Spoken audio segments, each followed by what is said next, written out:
Our class enemies are in the habit of complaining about our terrorism. What they mean by this is rather unclear. They would like to label all the activities of the proletariat directed against the class enemy's interests as terrorism. The strike, in their eyes, is the principal method of terrorism. The threat of a strike, the organization of strike pickets, an economic boycott of a slave-driving boss, a moral boycott of a traitor from our own ranks, all this and much more they call terrorism. If terrorism is understood in this way as any action inspiring fear in, or doing harm to, the enemy, then of course the entire class struggle is nothing but terrorism. And the only question remaining is whether the bourgeois politicians have the right to pour out their flood of moral indignation about proletarian terrorism when their entire state apparatus with its laws, police and army is nothing but an apparatus for capitalist terror. However, it must be said that when they reproach us with terrorism, they are trying, although not always consciously, to give the word a narrower, less indirect meaning. The damaging of machines by workers, for example, is terrorism in this strict sense of the word. The killing of an employer, a threat to set fire to a factory or a death threat to its owner, an assassination attempt, with revolver in hand, against a government minister, all these are terrorist acts in the full and authentic sense. However, anyone who has an idea of the true nature of international social democracy ought to know that it has always opposed this kind of terrorism and does so in the most irreconcilable way. Why, terrorizing, with the threat of a strike, or actually conducting a strike is something only industrial workers can do. The social significance of a strike depends directly upon first, the size of the enterprise or the branch of industry that it affects, and second, the degree to which the workers taking part in it are organized, disciplined, and ready for action. This is just as true of a political strike as it is for an economic one. It continues to be the method of struggle that flows directly from the productive role of the proletariat in modern society. In order to develop, the capitalist system needs a parliamentary superstructure. But because it cannot confine the modern proletariat to a political ghetto, it must sooner or later allow the workers to participate in parliament. In elections, the mass character of the proletariat and its level of political development, quantities which, again, are determined by its social role, i.e. above all, its productive role, find their expression. As in a strike, so in elections the method, aim, and result of the struggle always depend on the social role and strength of the proletariat as a class. Only the workers can conduct a strike.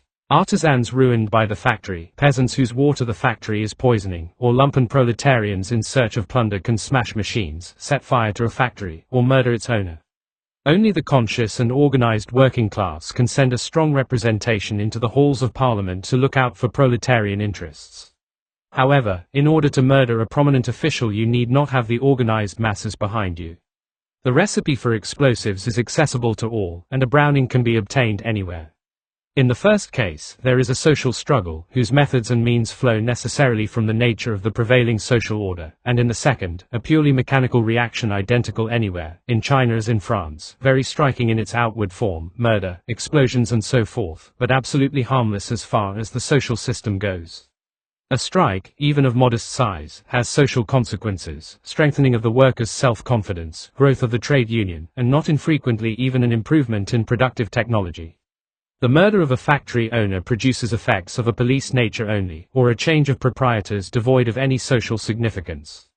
Whether a terrorist attempt, even a successful one, throws the ruling class into confusion depends on the concrete political circumstances. In any case the confusion can only be short-lived. The capitalist state does not base itself on government ministers and cannot be eliminated with them. The classes it serves will always find new people, the mechanism remains intact and continues to function. But the disarray introduced into the ranks of the working masses themselves by a terrorist attempt is much deeper. If it is enough to arm oneself with a pistol in order to achieve one's goal, why the efforts of the class struggle? If a thimbleful of gunpowder and a little chunk of lead is enough to shoot the enemy through the neck, what need is there for a class organization? If it makes sense to terrify highly placed personages with the roar of explosions, where is the need for the party? Why meetings, mass agitation and elections if one can so easily take aim at the ministerial bench from the gallery of parliament? In our eyes, individual terror is inadmissible precisely because it belittles the role of the masses in their own consciousness, reconciles them to their powerlessness, and turns their eyes and hopes towards a great avenger and liberator who someday will come and accomplish his mission. The anarchist prophets of the propaganda of the deed can argue all they want about the elevating and stimulating influence of terrorist acts on the masses. Theoretical considerations and political experience prove otherwise. The more effective the terrorist acts, the greater their impact, the more they reduce the interest of the masses in self-organization and self-education. But the smoke from the confusion clears away, the panic disappears, the successor of the murdered minister makes his appearance, life again settles into the old rut, the wheel of capitalist exploitation turns as before, only the police repression grows more savage and brazen. And as a result, in place of the kindled hopes and artificially aroused excitement comes disillusionment and apathy. The efforts of reaction to put an end to strikes and to the mass workers' movement in general have always, everywhere, ended in failure. Capitalist society needs an active, mobile and intelligent proletariat. It cannot, therefore, bind the proletariat hand and foot for very long. On the other hand, the anarchist propaganda of the deed has shown every time that the state is much richer in the means of physical destruction and mechanical repression than are the terrorist groups. If that is so, where does it leave the revolution? Is it rendered impossible by this state of affairs? Not at all, for the revolution is not a simple aggregate of mechanical means. The revolution can arise only out of the sharpening of the class struggle, and it can find a guarantee of victory only in the social functions of the proletariat. The mass political strike, the armed insurrection, the conquest of state power, all this is determined by the degree to which production has been developed, the alignment of class forces, the proletariat's social weight, and finally, by the social composition of the army, since the armed forces are the factor that in time of revolution determines the fate of state power. Social democracy is realistic enough not to try to avoid the revolution that is developing out of the existing historical conditions. On the contrary, it is moving to meet the revolution with eyes wide open. But, contrary to the anarchists and in direct struggle against them, social democracy rejects all methods and means that have as the goal to artificially force the development of society and to substitute chemical preparations for the insufficient revolutionary strength of the proletariat. Before it is elevated to the level of a method of political struggle, terrorism makes its appearance in the form of individual acts of revenge. So it was in Russia, the classic land of terrorism. The flogging of political prisoners impelled Vera Zasulich to give expression to the general feeling of indignation by an assassination attempt on General Trepov.